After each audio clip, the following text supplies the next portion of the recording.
அண்மை செய்தி.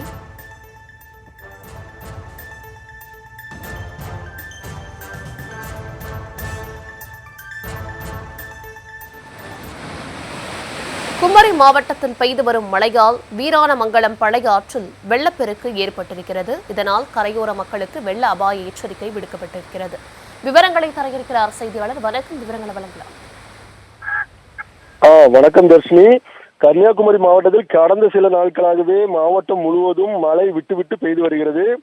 இதனால் மாவட்டத்தில் உள்ள அணைகள், குளங்கள், ஏரிகளுக்கு தண்ணீர் நீர்வரத்து அதிகரித்துள்ளது.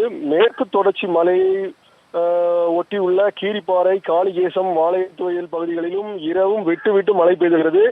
இதனால் வீராணமங்கலம் பழைய ஆற்றில் வெள்ளம் கரைபுரண்டு வருகிறது.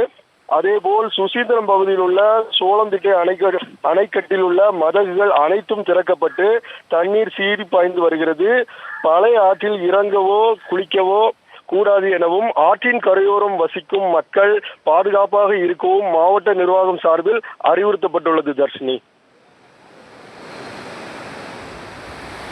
விவரங்களுக்கு நன்றி தங்கலிங்கம்.